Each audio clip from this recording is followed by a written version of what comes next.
Assalamualaikum warahmatullahi wabarakatuh. Baiklah, pada video kali ini saya akan membahas tentang pengambilan keputusan strategis pada manajemen strategis dan corak manajemen strategis. Di mana pengertian pengambilan keputusan itu sendiri, yaitu secara umum pengambilan keputusan merupakan proses memilih suatu tindakan terbaik dari beberapa alternatif yang tersedia melalui pemikiran dan pertimbangan yang logis. Agar keputusan yang diambil efektif, pengambilan keputusan harus mampu memperkirakan konsekuensi atau hasil dari setiap alternatif pilihan yang ada. Keputusan dapat diartikan sebagai hasil dari proses pemilihan di antara berbagai alternatif. Sedangkan pengambilan keputusan mengacu pada proses yang dilalui hingga keputusan tersebut disepakati. Pada dasarnya, keputusan adalah proses memilih satu solusi terbaik dari beberapa kemungkinan yang ada. Dalam membuat keputusan, diperlukan berbagai faktor mendukung yang dapat memberikan keyakinan kepada pengambil keputusan bahwa pilihan yang dibuat adalah pilihan yang paling tepat. Berikutnya yaitu ada dasar-dasar pengambilan keputusan. Terdapat beberapa dasar pengambilan keputusan yang dilakukan dalam proses pengambilan keputusan, yaitu intuisi, pengalaman, fakta, wewenang, dan juga rasional. Hakikat dari pengambilan keputusan itu dalam beberapa tahun terakhir, para pemegang saham serta kelompok-kelompok berkepentingan atau stakeholder semakin kritis dalam menyertakan peran dewan direksi dalam sistem atau tata kelola perusahaan.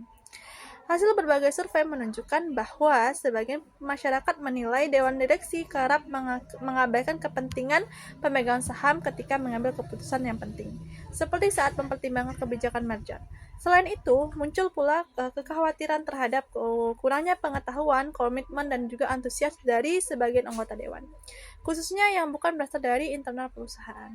Dalam konteks manajemen strategis, dewan direksi memiliki 3 fungsi utama yang berperan penting dalam pengambilan keputusan, yaitu fungsi pengawasan atau monitoring. Melalui fungsi ini, dewan direksi bertugas memantau perkembangan internal maupun eksternal perusahaan agar manajemen dapat menyesuaikan diri terhadap perubahan yang terjadi.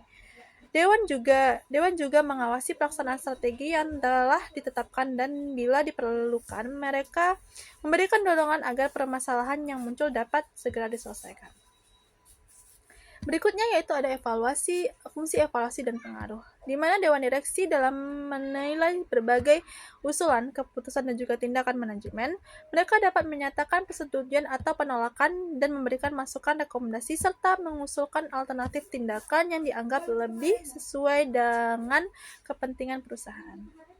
Berikutnya itu ada fungsi inisiasi dan konfigurasi, di mana dalam fungsi ini Dewan Direksi berperan menentukan arah strategis perusahaan, termasuk merumuskan misi organisasi dan menetapkan berbagai pilihan strategi yang akan dijalankan oleh manajemen.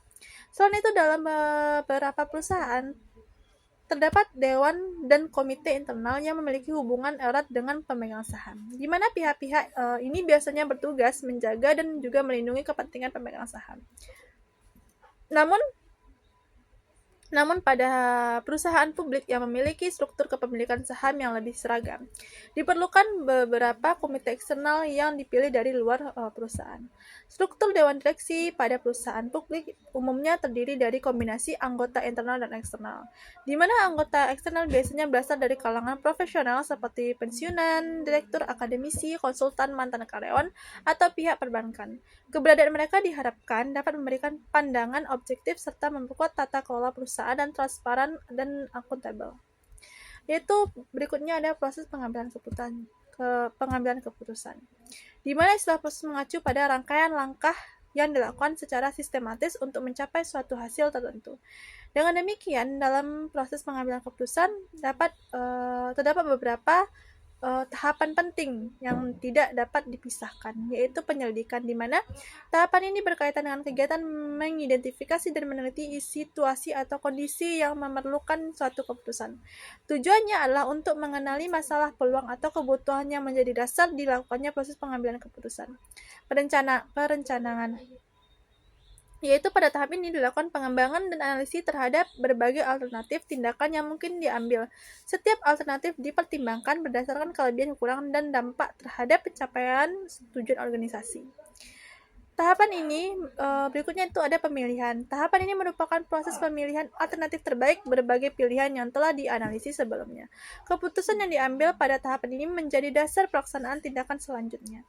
Berikutnya yaitu ada corak strategi manajemen strategi, di mana dalam struktur organisasi manajemen puncak atau top manajemen TM memiliki peran yang sangat penting dalam perencanaan dan pengambilan keputusan strategis. Para manajer pada level ini lebih banyak fokus pada fungsi perencanaan atau planning dan pengorganisasian organizing, karena sifat pekerjaannya lebih bersifat konseptual dan analitis. Meskipun tampak tidak terlihat langsung dalam aktivitas operasional, manajemen puncak harus memikirkan dan merumuskan kebijakan serta strategi yang tepat untuk mencapai tujuan dari perusahaan. Kualifikasi atau kebutuhan manajerial perusahaan atau atas setiap manajer dibedakan menjadi 4, yaitu keterampilan manajerial, cara berpikir manajerial, kerangka konseptual manajerial, serta sifat pengetahuan manajerial. Baiklah, sekian video dari saya. Saya akhiri. Wassalamualaikum.